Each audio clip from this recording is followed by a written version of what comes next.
बच्चों बात करते हैं कि बीआरएस बनाया कैसे जाता है।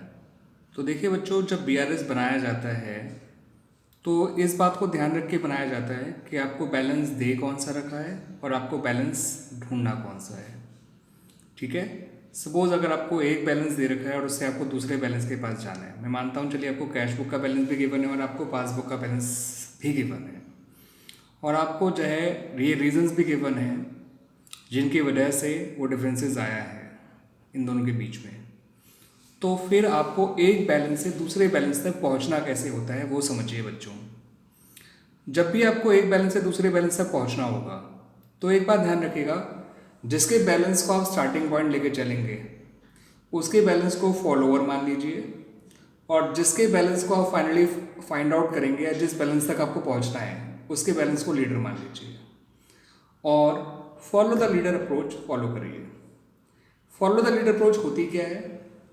फॉलो द लीडर अप्रोच होती है बच्चों कि जिसका भी बैलेंस गिवन हो उसे फॉलोअर मानो, और जिसका बैलेंस निकालना है उसे लीडर मानो, एंड वो सारी ट्रांजैक्शंस जो गिवन बैलेंस में तो लिखे हुई हैं मगर जिसका बैलेंस ढूंढना है उसमें नहीं लिखी हुई उनको रिवर्स कर दो।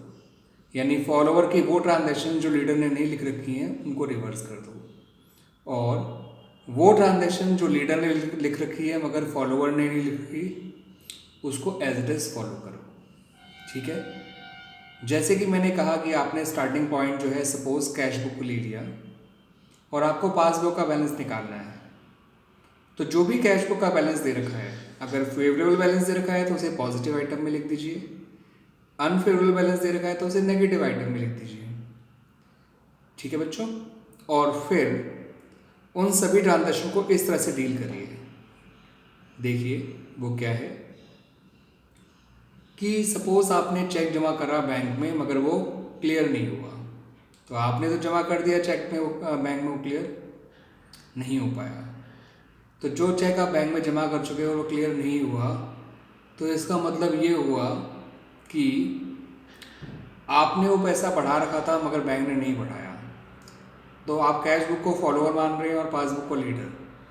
तो फॉलोअर ने तो इस पैसे को बढ़ा रखा है मगर लीडर ने तो नहीं बढ़ाया, दैट्स वाई इसको वापस सब्ट्रैक्ट कर दीजिए। ऐसे ही जो चेक आपने इशू कर रखा है मगर बैंक ने नहीं अभी तक उसका पेमेंट किया, तो इसको आपने तो कम कर रखा है मगर बैंक ने कम नहीं किया, तो इसको वापस ऐड कर दीजिए। ठीक है बच्चों।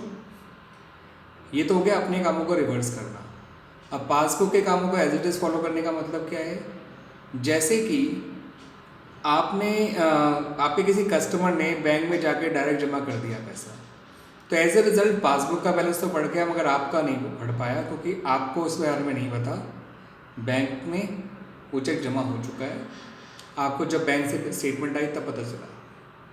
तो ये चेक जो है या ये अमाउंट जो है क्योंकि बैंक में डायरेक्टली जमा हो चुका है, बैंक बैलेंस बढ़ चुका है, यानी लीडर का बैलेंस बढ़ा हुआ है, और फॉलोअर को लीडर के पास जाना है तो उसको भी अपना बैलेंस बढ़ाना पड़ेगा।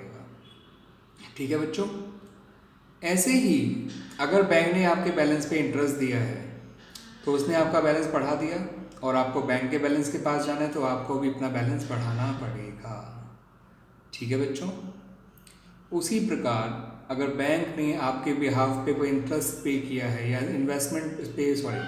इंस्टॉलमेंट पे करी है या आपका इंश्योरेंस प्रीमियम पे किया है, तो उसने आपका पैसा डिडक्ट कर दिया होगा, तो आपको भी अपने यहाँ उसको डिडक्ट करना पड़ेगा क्योंकि जो लीडर ने किया वही आपको एज इट इज फॉलो करना होता है। ऐसे ही अगर बैंक ने आपके किसी जमा किए हुए चेक को डिसऑनर कर दिया, तो आपने तो उस पैसे को बढ़ा रखा है मगर बैंक ने नहीं बढ़ा रखा, तो आपको वापस अपने उसको माइनस करना पड़ेगा जो चेक का अमाउंट आपने अपने यहाँ बढ़ा रखा है। ठीक है बच्चों। ऐसे ही बैंक ने अगर कोई चार्जेस काट लिए हैं आपके अपने बैंक चार्जेस, तो उसने आपका बैलेंस डिडक्ट कर दिया है अपने यहाँ पर, और आपको उसके पास जाना है तो आपको भी अपने यहाँ से डिडक्ट करना पड़ेगा यानी माइनस करना पड़ेगा। ठीक है बच्चों। ऐसे ही कोई चेक आप बैंक में जमा करके आए मगर आप अपने यहाँ ही लिखना भूल गए, तो बैंक ने तो बढ़ा दिया उस पैसे को क्योंकि बैंक में वो चेक जमा हो गया और मान लेते हैं वो क्लियर भी हो गया, मगर आप कैश बुक में लिखना भूल गए थे, तो कैश बुक तो नहीं बढ़ पाई मगर पासबुक तो बढ़ी हुई है, इसलिए आपको ऐड करना पड़ेगा इसको भी। ठीक है बच्चों। ऐसे ही आपने देखा होगा, ये पॉइंट आपने जब BRS से करे होंगे तो आपको ये पॉइंट मिला होगा कि कैश बुक की रिसिट साइड ओवरकास्ट है या अंडरकास्ट है, या पेमेंट साइड ओवरकास्ट या अंडरकास्ट है। तो मैं इससे जुड़े पॉइंट आपको बता दूं बच्चों। अगर कैश बुक की रिसिट साइड ओवरकास्ट है, इसका मतलब होता है कैश बुक का बैलेंस ज़्यादा है पासबुक से, और हमें पासबुक के पास जाना है तो हमें माइनस करना पड़ेगा। ऐसे अगर कैश बुक की पेमेंट साइड ओवरकास्ट होती है, इसका मतलब कैश बुक का बैलेंस कम है पासबुक से। देखिए, रिसिट साइड ओवरकास्ट होगी तो कैश बुक का बैलेंस ज़्यादा होगा, मगर पेमेंट साइड ओवरकास्ट होगी तो कैश बुक का बैलेंस कम होगा, और आपको पासबुक के पास जाना है तो प्लस करना पड़ेगा इस केस में। ऐसी अगर रिसिट साइड अंडरकास्ट है, इसका मतलब कैश बुक का बैलेंस कम है, आपको पासबुक के पास जाना है, प्लस करना पड़ेगा। और अगर पेमेंट साइड अंडरकास्ट है, इसका मतलब होता है कैश बुक का बैलेंस ज़्यादा है और आपको कम करना पड़ेगा अगर पासबुक तक जाना है तो। ठीक है बच्चों। ऐसे ही अगर पासबुक की डिपॉजिट साइड या क्रेडिट साइड कहें उसको, वो ओवरकास्ट होगी तो पासबुक का बैलेंस ज़्यादा है, आपको भी ऐड करना पड़ेगा। अगर पासबुक की विड्रॉल का साइड ओवरकास्ट है यानी डेबिट साइड ओवरकास्ट है, तो इसका मतलब पासबुक का बैलेंस कम है, आपको भी माइनस करना पड़ेगा। ठीक है। और अगर पासबुक की रिसिट साइड यानी डिपॉजिट साइड अंडरकास्ट है, तो भी पासबुक का बैलेंस कम होगा, आपको भी माइनस करना पड़ेगा। पासबुक की विड्रॉल साइड अंडरकास्ट है तो पासबुक का बैलेंस ज़्यादा होगा, आपको ऐड करना पड़ेगा। तो इन अंडरकास्ट ओवरकास्ट से आपको बच्चों ये कंक्लूजन निकालना है, जब भी किसी की रिसिट साइड ओवरकास्ट होती है तो उसका बैलेंस हमेशा ज़्यादा रहेगा, और अंडरकास्ट रहेगी तो बैलेंस कम रहेगा। मगर पेमेंट साइड में उल्टा हुआ करता है, अगर पेमेंट साइड ओवरकास्ट है तो बैलेंस कम रहा करेगा उस बुक का, पेमेंट साइड ओवरकास्ट है तो इसका पेमेंट साइड ओवरकास्ट है तो बैलेंस कम रहा करेगा, और अगर पेमेंट साइड अंडरकास्ट है तो बैलेंस ज़्यादा रहा करेगा। इन बातों को ध्यान रखिएगा बच्चों। ठीक है बच्चों। तो इससे आप आसानी से एक बैलेंस से दूसरे बैलेंस तक पहुंच जाएंगे। बनाने का तरीका भी मैं आपको ओरली डिस्क्राइब करता हूँ, बाकी आप मेरे कुछ वीडियोस देख ले सकते हैं जिन्होंने आपको BRS बना के दिखा भी रखा है। ठीक है बच्चों। मैंने BRS का एक पूरा वो बना रखा है प्लेलिस्ट, उसमें आप देख सकते हैं, मेरे कुछ रिटन वीडियोस भी हैं।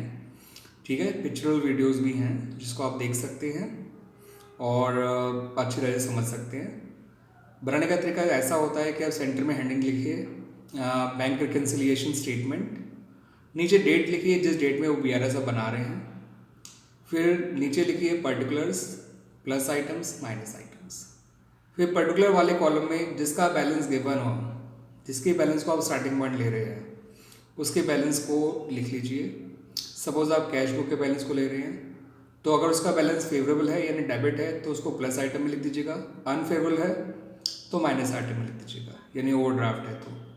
बाकी रूल वैसा ही है जैसे मैंने आपको सिखाया है, follow the leader approach, leader के अकॉर्डिंग प्लस माइनस करना है, आपको लीडर के अकॉर्डिंग चलना है, लीडर के किए हुए कामों को एज इट इज फॉलो करना है, अपने किए हुए कामों को एडवर्स करना है, रिवर्स करना है। ठीक है बच्चों।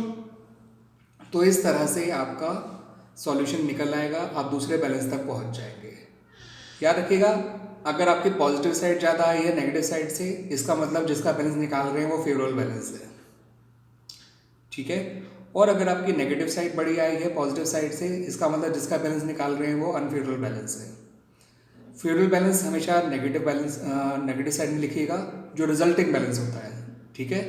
और अनफेवरेबल हमेशा पॉजिटिव साइड में लिखिएगा जो रिजल्टिंग बैलेंस होता है। ठीक है। ओरिजिनली उसको सही जगह लिखा जाता है जब स्टार्टिंग पॉइंट पे चलते हैं, लेकिन बैलेंसिंग के तौर पे फेवरेबल माइनस में लिखा जाएगा और अनफेवरेबल प्लस में लिखा जाएगा, क्योंकि बैलेंसिंग फिगर हमेशा वहाँ लिखा जाता है जो साइड छोटी होती है। तो मैं आपको बता दूँ, कैश बुक का फेवरेबल डेबिट साइड होती है, पासबुक का फेवरेबल क्रेडिट साइड होती है। कैश बुक का ओवरड्राफ्ट क्रेडिट साइड होती है, पासबुक का ओवरड्राफ्ट डेबिट साइड होती है। ठीक है बच्चों। अगर आप पासबुक को फॉलोअर और कैश बुक को लीडर मानेंगे तो आपको कैश बुक को एक कामों को एज इट इज फॉलो करना होगा और पासबुक के अपने किए हुए कामों को रिवर्स करना होगा, एंड ओनली उन कामों को जिनकी वजह से कैश बुक में और पासबुक में डिफरेंस आया है। ठीक है बच्चों। तो उन्हीं ट्रांजेक्शन को लीजिएगा जिनकी वजह से डिफरेंस आया है कैश बुक में और पासबुक में। जो दोनों ने रिकॉर्ड कर रखा है या जो दोनों ने ही रिकॉर्ड नहीं किया, उनकी वजह से कभी डिफरेंस नहीं आता। ठीक है। BRS में तो BRS बनाने के पीछे का रीज़न यही है कि there is a difference between cash book balance and passbook balance at a particular date, and you want to know the reason for the difference between the two balance. ठीक है बच्चों, थैंक यू।